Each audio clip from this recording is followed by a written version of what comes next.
কলা গাছের মধ্যে আমার পছন্দের ছোট ছোট ফুল গাছ বসিয়েছি। নমস্কার, ব্লগ বাই পূর্ণিমা আরেকটি ব্লগে আপনাদেরকে স্বাগত। ঝড়ে আমার এই যে কলা গাছটি পড়ে গেছিলো, তো কলা গাছ পড়ে গেলে এত বড় কলা গাছ কোথায় রাখবো আর কোথায় ফেলবো, ফেলারও জায়গা নেই। ময়লার বালতিতে এত বড় কলা গাছ নেবে না। তখন মনে করলাম এই কলা গাছের মধ্যে একটু ফুল গাছ বসিয়ে দিই, তাতে করে ফুল গাছও হয়ে যাবে আর গাছটাও পচে যাবে। পরে এটা গাছটা শুদ্ধ মাটির শুদ্ধটার সার হয়ে পরিণত হবে, তখন আমি আমার বাগানে রেখে দিতে পারবো।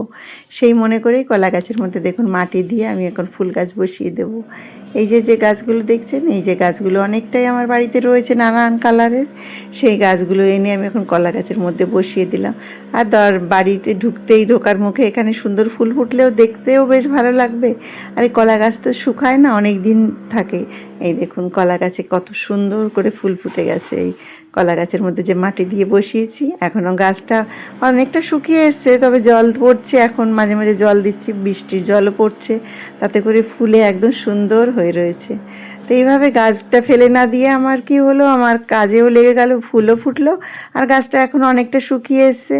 এই গাছটা এখন যখন ফুলগুলো নষ্ট হয়ে যাবে, মাটি গাছ একসঙ্গে নিয়ে একটা জায়গায় বস্তার মধ্যে রেখে দেবো, তখন ওটা পুরো কলা গাছটাই সারে পরিণত হয়ে যাবে। সেই কারণে আমার আর কোথাও ফেলে দেওয়ারও দরকার হলো না। আর ময়লার বালতিতে তো অত বড় কলা গাছের টুকরো করে আমি দিতেও পারবো না। আর আমার বাড়ির আশেপাশে কোনো এখন জায়গা আর ফাঁকা নেই যে ফেলে দেবো। চতুর্দিকে বাড়ি হয়ে গেছে, এখন আর ফাঁকা কোনো প্লট নেই। তো কিছুটা মাটি তৈরি করে রেখেছিলাম, কয়েকটা গাছ বসাতে বাকি ছিল, সে কয়েকটা গাছ একটু ছাদ বাগানে বসিয়ে দিলাম।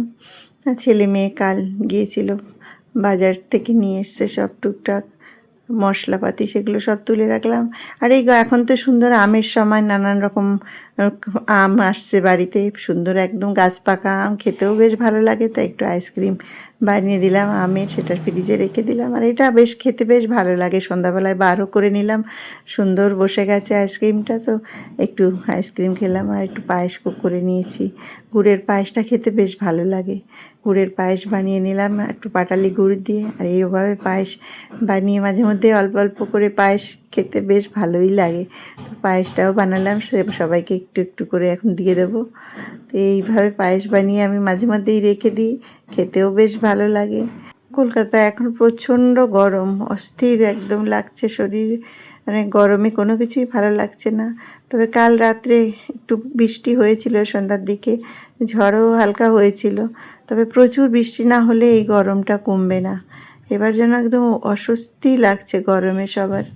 তো এই গরমে একটু এই ঠান্ডা ঠান্ডা আইসক্রিম খেতেও বেশ ভালো লাগে। তো সন্ধ্যাবেলায় সেটা বার করলাম, ছেলে মেয়েকে সবাইকে দিলাম একটু ঘরোয়া আইসক্রিম। এতে ঘরোয়া যেসব উপকরণ দিয়েই বানিয়েছিলাম। তো নিজের হাতে যাই বানাই না, কারণ নিজের হাতে কিছু বানিয়ে খেতে আলাদা মজা। একটু রান্না করব, পাতলা রান্না করব, মাছের ঝোল, ভাত একটু একদম গরমে হালকা রান্না। আর করলাম একটু ছোলার ডাল করলাম, হালকা রান্না খেতেই গরমে ভালো লাগে, পাতলা ঝোল। আর আমি তো ছোটো মাছ খেতে ভালোবাসি, একটু চুনো মাছ, সেগুলো একটু ভেজে নিচ্ছি। চুনো মাছ দিয়ে একটু অল্প করে একটু তরকারি করে নেব। ছেলে মেয়ে তো চুনো মাছ খায় না, তাদের জন্য আবার একটু বড় মাছ করতেই হয়, তাদের জন্য একটু বড় মাছ করে নেব। আর একটু মাছের ডিম দিয়ে একটু তরকারি করব। মাছের ডিম কিন্তু সবাই খেতে ভালোবাসে, মাছের ডিমটা খেতে বেশ ভালোও লাগে, ছেলে মেয়েও পছন্দ করে। আজকাল তো ছেলেমেয়েরা কাটা থাকলে কোনো কিছুই খেতে চায় না, তাই মাছের ডিমে আর কোনো ঝামেলাই থাকে না কাটা বাছার, তার জন্য এটা হলে খুব পছন্দই করে। তো লাউ দিয়ে একটু মাছের ডিম দিয়ে তরকারি করে নিলাম। চিংড়ি মাছ দিয়ে ঘন্ট করলে বেশ ভালো লাগে, তবে আজ আর চিংড়ি নেই, এখন একটু পাতলা মাছের ঝোল করব। তো আজকের মতন ব্লগটি আমি এখানেই শেষ করছি। সুস্থ থাকবেন, ভালো থাকবেন, আবার একটি নতুন ব্লগে দেখা হবে। বাই।